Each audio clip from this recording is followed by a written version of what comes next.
말씀입니다.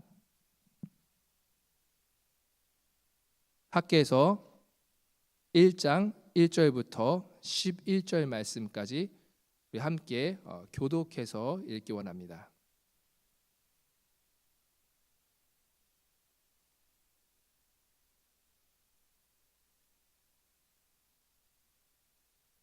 다 찾으신 줄 알고 제가 먼저 읽겠습니다.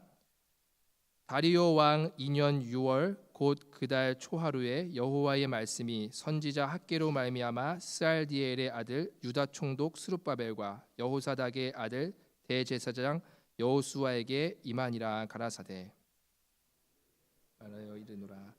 이 백성이 말하기를 여호와의 전을 건축할 시기가 이르지 아니하였다 하느니라. 여호와의 말씀이 선지자 학개에게 임하여 가라사대 이전이 황무하였거늘 너희가 이때에 판벽한 집에 거는 것이 가하냐. 그러므로 이제 나 만군의 여호와가 말하노니 너희는 자기의 소위를 살펴볼지니라. 많이 부를지라도 수입이 적으며 먹을지라도 배부르지 못하며 마실지라도 흡족하지 못하며 입어도 따뜻하지 못하며 일꾼이 삭슬 받아도 그것을 구멍 뚫어진 전대에 넣음이 되느니라. 나 만군의 여호와가 말하노니 너희는 자기의 소위를 살펴볼지니라. 그리하면 내가 그로 인하여 기뻐하고 또 영광을 얻으리라. 나 여호와가 말하였느니라. 너희가 많은 것을 바랐으나 도리어 적었고 너희가 그것을 집으로 가져갔으나 내가 불어버렸느니라. 나 만군의 여호와가 말하노라. 이것이 무슨 연고뇨. 내 집은 황무하였으되 너희는 각각 자기의 집에 빨랐음이니라.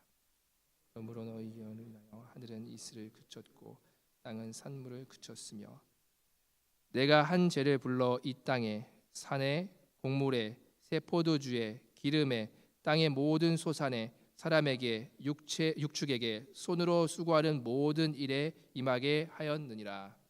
아멘. 오늘은 학개서를 가지고 무엇을 짓고 계십니까? 라는 주제를 가지고 여러분과 함께 잠시 하나님 말씀을 나누기를 원합니다. 제가 요즘은 아이를 키우기도 하고 그러다 보니까 거의 TV를 잘 보지 못하는데 제가 이전에 이렇게 TV를 좀 볼 때 몇 가지 보던 그런 프로그램들이 있었습니다. 그 중에서 제가 좀 즐겨 보던 프로그램은 바로 이렇게 자연을 담은 그런 다큐멘터리를 제가 자주 보았습니다. 주로 그 중에서도 내셔널 지오그래피 여러분들 다 아시죠? 네, 그것을 제가 좀 주로 많이 보았는데 여러 것들 가운데서 참 자연이 주는 신비들 그리고선 정말 자연이 주는 참 감동들이 참 많이 있었어요. 근데 그 중에서 제가 참 한 가지가 인상 깊게 남았었던 그런 다큐멘터리가 있습니다. 그것은 무엇이냐면 그 연어가 거꾸로 강을 거슬러 올라가는 그 장면이에요. 연어가 산란을 앞두고 강 상류를 향해서 나아가는 그런 모습을 제가 보았습니다. 거친 강의 그 물을 역류하고 수많은 난관을 통하여서 강 상류로 향해 가죠. 많은 연어들이 산란을 위해서 자신이 태어났던 그 강 상류로 갑니다. 그런데 정작 그 강 상류에 도착해서 알을 낳는 연어는 그리 많지 않습니다. 여러분들도 이 사실을 아마 잘 알고 계실 것입니다.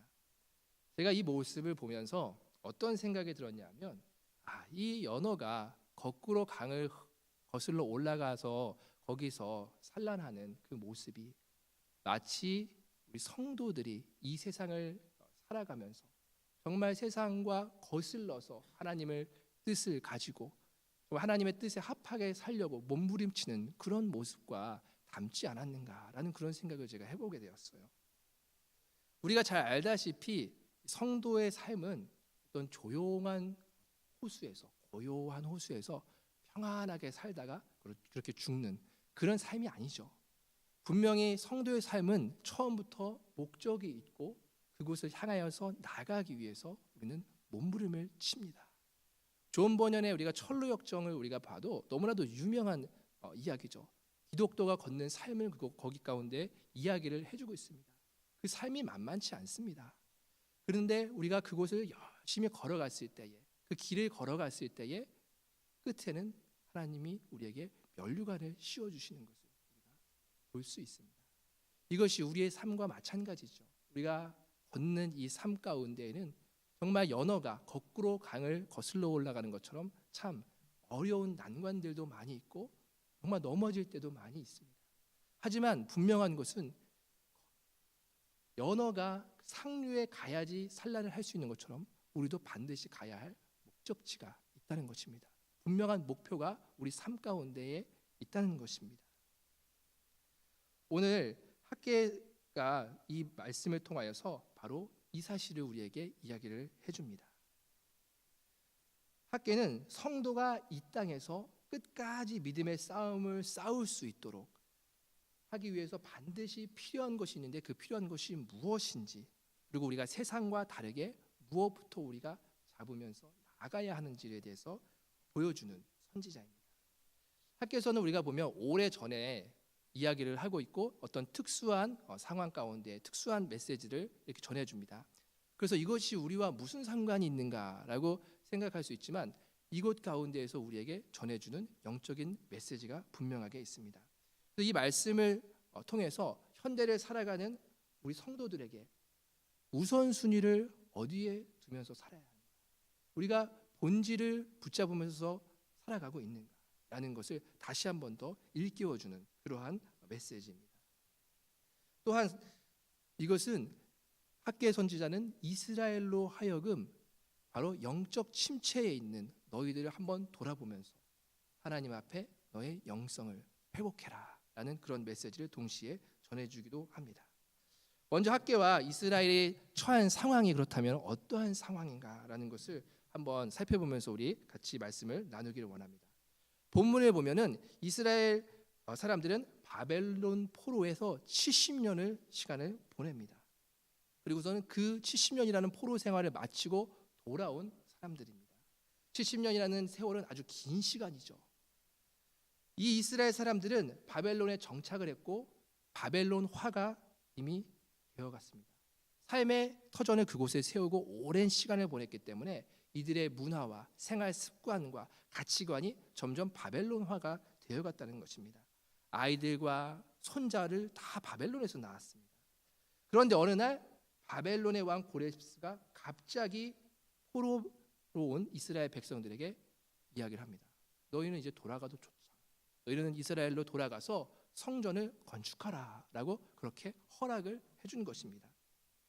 그런데 그들은 유대로 돌아가기가 싫은 거였어요. 왜냐하면 이들은 이미 바벨론의 삶에 굉장히 익숙해져 있었기 때문에 다시 예루살렘으로 돌아가는 것은 이들에게는 원치 않는 그런 삶이었습니다. 근데 그 중에서 몇은 결단을 하고 바벨론에서 나와서 유대 땅 예루살렘으로 가기로 결정을 한 것입니다. 이유는 무너진 성전을 재건하라는 그런 마음을 가지고 출발을 한 것입니다. 그들은 종교적인 그런 꿈을 꾸면서 예루살렘으로 향합니다. 많은 희생과 결단이 있는 그러한 시간이었습니다. 그런데 정작 이들이 예루살렘에 딱 도착을 하고 보니까 이들은 아무것도 할 수가 없는 그런 상황이었습니다. 이들은 마음의 결단을 하고 마음의 준비를 하면서 예루살렘으로 향했는데 와 보니까 예루살렘은 폐허했고 성벽도 성전도 변변한 집도 없는 그러한 상태였습니다.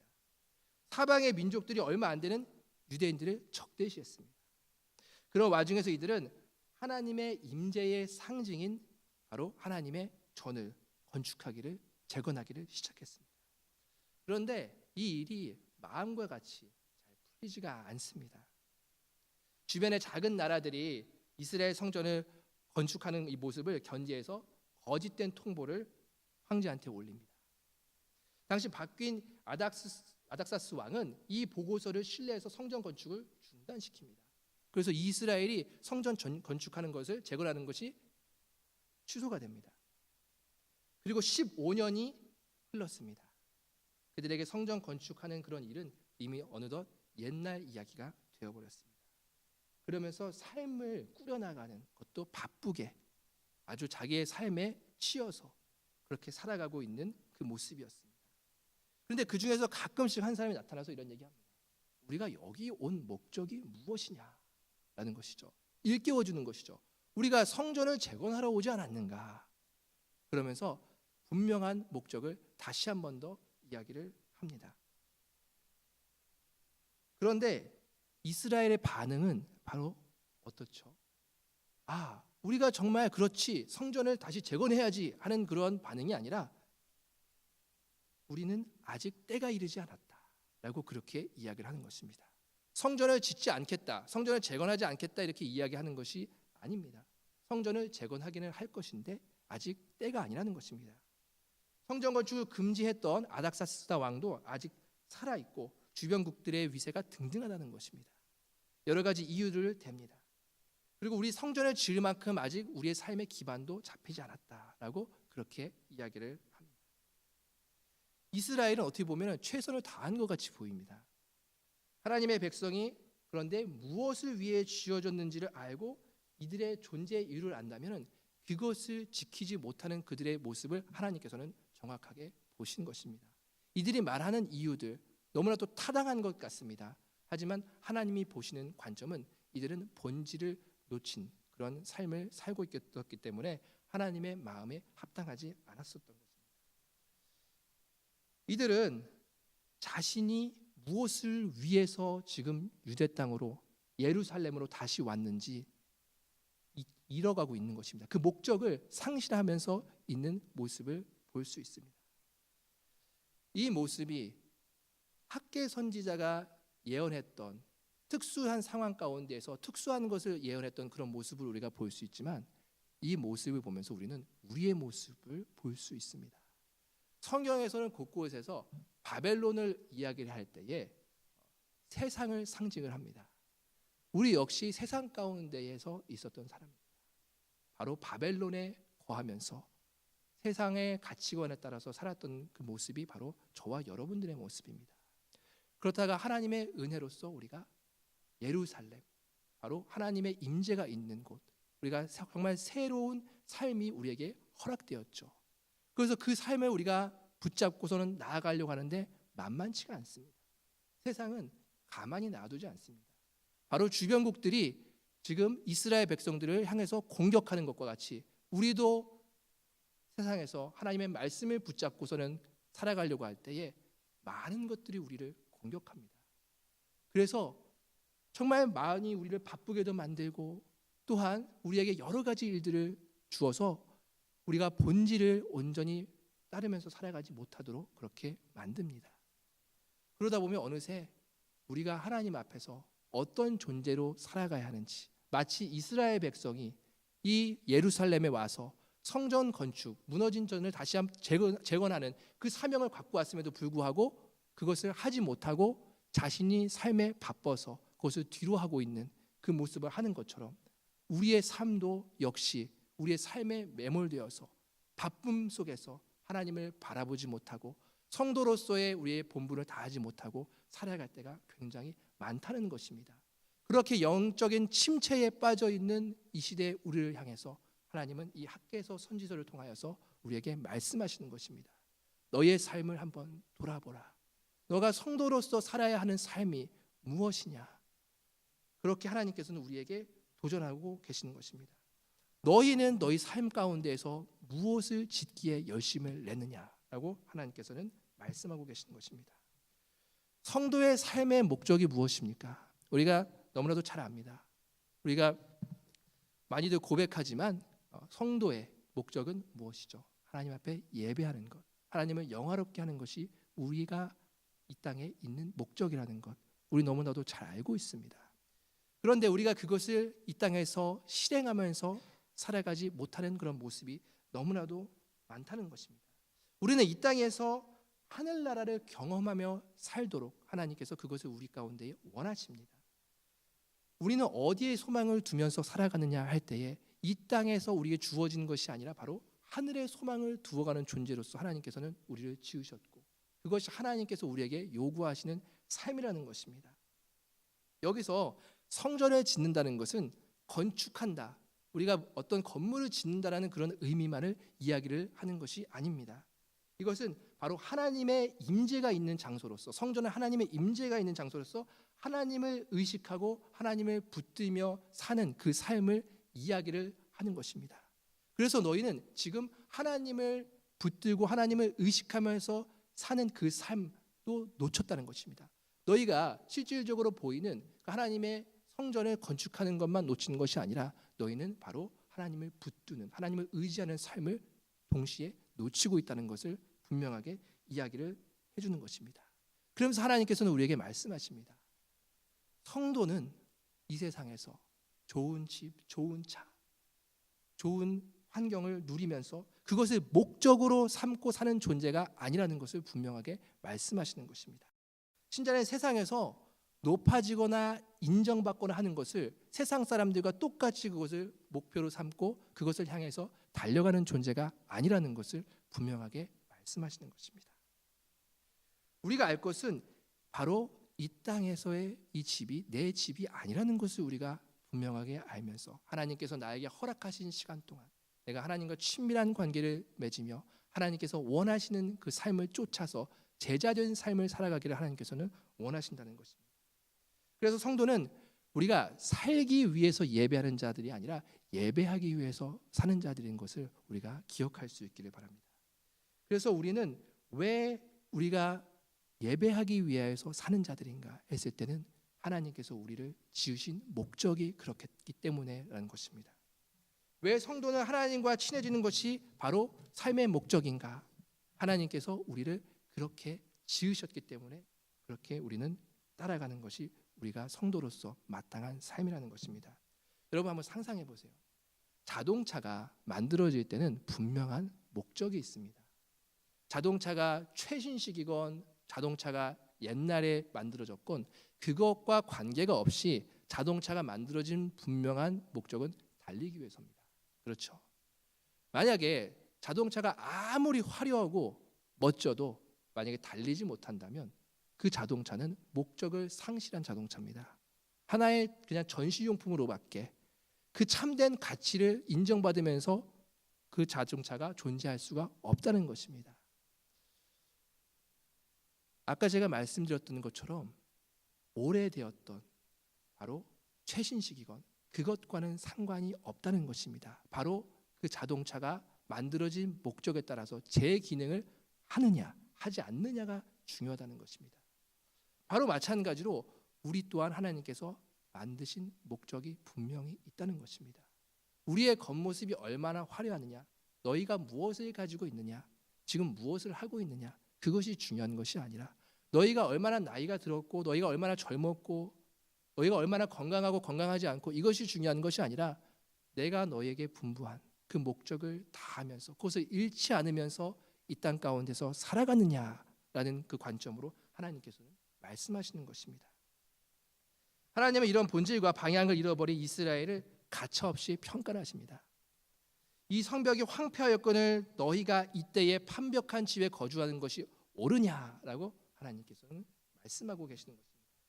이 판벽한 집이라고 여기서 이야기하는 것은 어떤 화려하거나 어떤 고급스러운 그런 집을 이야기를 하는 것이 아닙니다. 그냥 평범한 집을 이야기를 하고 있는 것입니다. 그런데 이것을 가지고 하나님께서는 바로 이야기를 하고 계시는 것입니다. 이것은 무엇을 담고 있는 거냐면 이들이 완벽한 집에서 평범한 삶을 살고 있는 것이 잘못되었다라고 하나님께서는 이야기를 하고 계신 것이 아니라는 것입니다. 하나님께서는 바로 너희가 완벽한 집에 사는 것이 잘못되는 것이 아니라 너희가 해야 될 일, 마땅히 너희가 지키며 나아가야 될 것을 안 하기 때문에 그렇기 때문에 이것이 문제다라고 하나님께서는 말씀하고 계시는 것입니다. 하나님께서는 이렇게 말씀하시는 것입니다. 하나님은 우리를 사랑한다고 말씀하십니다. 우리의 행복에 관심이 있다고 하나님께서는 말씀하고 계십니다. 하지만 하나님께서 우리에게 사랑을 베푸시고 행복을 하기를 원하시는 그 방법은 우리와 조금 다를 수 있다는 것입니다. 하나님은 이들을 나무라시는 것은 바로 이들이 놓치는 삶 때문에 하나님은 지금 학개 선지자를 통해서 이토록 하나님께서는 경고하시면서 말씀하고 계시는 것입니다. 존재의 목적을 잃어버린 인간은 결코 행복할 수 없습니다. 여호와 하나님과 교제하고 예배하며 그분을 찬양하면서 우리가 살아가도록 지음을 받은 사람인데 그것을 뒤로하고 판벽한 집, 우리의 일생에 파묻혀서 하나님께서 우리에게 요구하시는 그 삶을 뒤로하면서 살아가는 그 삶을 우리가 살아갈 때는 하나님께서 주시는 진정한 행복을 경험할 수 없다는 것입니다. 그래서 하나님의 명령의 핵심은 두 번이나 우리가 반복되는 것을 볼 수 있습니다. 5절과 7절에 우리가 볼 텐데 5절과 7절 말씀이 하나님께서는 두 번이나 이렇게 말씀하십니다. 너희는 자기의 소위를 살펴볼지니라 라고 말씀하십니다. 자기를 한번 뒤돌아보라 이렇게 하나님께서는 말씀하고 계십니다. 지금 내가 무엇을 하고 있고 그 결과가 어땠는지를 한번 뒤돌아보라 라고 하나님께서는 말씀하고 계시는 것입니다. 하나님께서는 10절, 11절 말씀을 하시는데 제가 한번 읽어드리겠습니다. 그러므로 너희로 인하여 하늘은 이슬을 그쳤고 땅은 산물을 그쳤으며 내가 한재를 불러 이 땅에 산에 곡물에 새 포도주에 기름에 땅의 모든 소산에 사람에게 육축에게 손으로 수고하는 모든 일에 임하게 하였느니라. 하나님이 이렇게 말씀하십니다. 자, 너는 너를 위해서 사는데 씨를 뿌렸지 라고 질문하십니다. 그리고 15년이 지났지. 그런데 무엇이 너희 삶 가운데 남았느냐라고 하나님께서는 지금 말씀하고 계시는 것입니다. 이들이 노력하면서 열심히 살았지만 하나님께서 바로 헛수고가 되게 하셨다라고 이야기를 하고 계시는 것입니다. 죽어라 이랬던 이스라엘은 그토록 15년 동안 비참하게 고생을 한 이유가 바로 이거라고 하나님께서는 말씀하고 계십니다. 그 모든 실패와 좌절의 이유는 성전을 짓지 않는 그런 이유 때문에 하나님께서 직접 친히 재앙과 실패로 이들을 치신 것입니다. 그리고 이것을 통하여서 그들을 하여금 돌아오게끔 하나님께서는 이들에게 그것을 허락하셨다는 것입니다. 우리가 구약에서 계속 흘러가는 것을 우리가 바라볼 때는 계속 이런 메시지입니다. 하나님께서 택한 이스라엘 백성이 하나님의 말씀을 어기고 하나님의 자녀답게 살지 않습니다. 하나님께서 경고하십니다. 돌아오라. 너희들의 삶을 회복해라. 너희가 마땅히 살아야 되는 삶은 그 삶이 아니라 라고 하나님께서 말씀하십니다. 그래도 듣지 않습니다. 하나님께서는 또 경고하십니다. 참으십니다. 하나님의 게이지가 차오르십니다. 하나님의 때에 심판하십니다. 그래서 이들이 진정으로 회개할 때에 하나님께서는 모든 재앙과 모든 하나님께서 이들에게 고통을 걷어가십니다. 그리고 이전보다 더 풍성한 것들을 하나님께서 회복시켜 주십니다. 이것이 구약에서 계속 우리에게 주는 메시지입니다. 동일하게 지금 하나님께서는 학개 선지자를 통해서 말씀하시는 것입니다. 너희가 지금 아무리 노력해도 그거 헛수고가 되게 한 것 내가 한 것이야. 내가 바로 너희들이 아무리 노력해도 아무것도 얻지 못하고 구멍 뚫린 전대같이 만든 것 바로 내가 한 것이야. 내가 만약에 그것을 막지 않았으면 너희는 너희의 죄를 깨닫지 못하였고 나에게 돌아올 수 없어. 하지만 나는 그것을 통하여서 너희가 나를 보기를 원한다. 하나님께서는 그 메시지를 지금 이스라엘 백성들에게 주시려고 하시는 것입니다.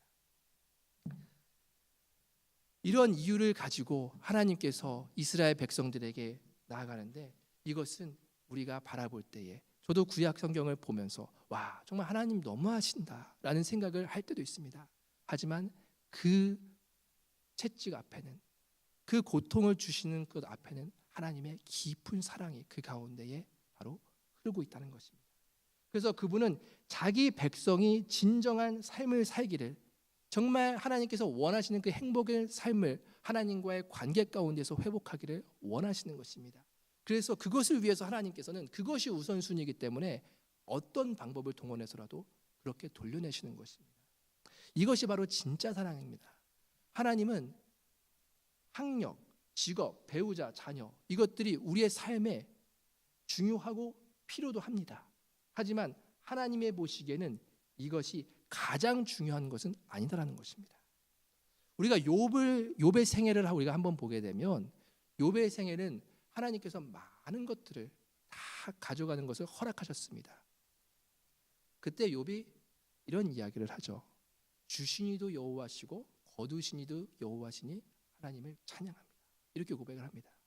욥은 모든 것이 어디로부터 왔는지에 대해서 잘 알고 있었던 사람입니다. 그렇기 때문에 실질적으로 자기에게 그런 엄청난 일들이 닥쳤을 때 그것을 고백할 수 있는 자들이었다는 것입니다.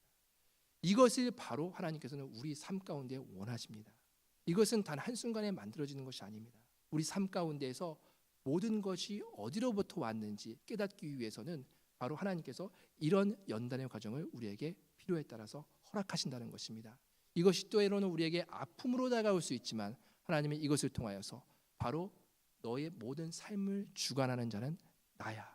그렇기 때문에 나를 보는 것을 최우선으로 삼고 그 삶을 너 삶 가운데서 회복하기를 원한다라고 하나님께서는 말씀하고 계시는 것입니다. 우리의 삶에도 하나님께서 말씀하십니다. 한번 우리의 삶을 돌아보라라고 하나님은 오늘 이 말씀을 통하여서 이야기하십니다. 그러면서 하나님께서 말씀하고 계신 것은 우리의 삶에 중요하다고 생각하면서 붙들고 있었던 것, 그것과 하나님께서 중요하다고 생각하시면서 우리에게 원하시는 것과 일치가 하는지 한번 하나님께서는 돌아보라 말씀하십니다. 만약에 하나님께서 원하시는 것을 우리가 놓치고 살고 있다면 우리가 많은 것들을 가지고 누리면서 살아도 하나님께서 기뻐하시는 삶이 아니라는 것입니다. 이 말씀을 통하여서 여러분들과 저에게 하나님께서는 말씀하십니다. 너는 지금 내가 원하는 삶을 살고 있느냐?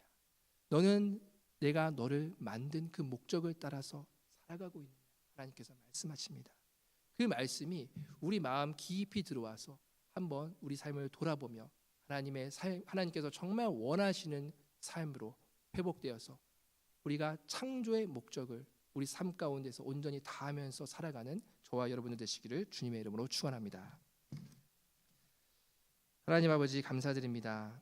오늘 이 저녁 저희를 불러주시고 또다시 학계의 말씀을 통하여서 저희를 말씀으로 권고해 주시는 애 감사합니다. 우리가 삶을 살아가면서 여러 가지 바쁜 일들 또 우리가 우선순위로 삼고 살았던 그런 일들 가운데에 묻혀서 살다 보니 주님 정작 주님께서 우리 삶 가운데서 요구하시는 것들 정말 놓치면서 살지 않았나 한번 돌아봅니다.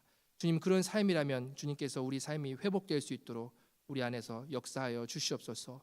그래서 정말 우리가 하나님의 창조의 목적을 쫓아서 정말 하나님의 뜻을 온전히 이루어가는 자로서 살아갈 수 있도록 우리의 삶에 온전히 주인이 되어 역사하여 주시옵소서. 모든 말씀 사랑이 많으신 우리 구주 예수 그리스도의 이름으로 감사하며 기도 올려옵나이다.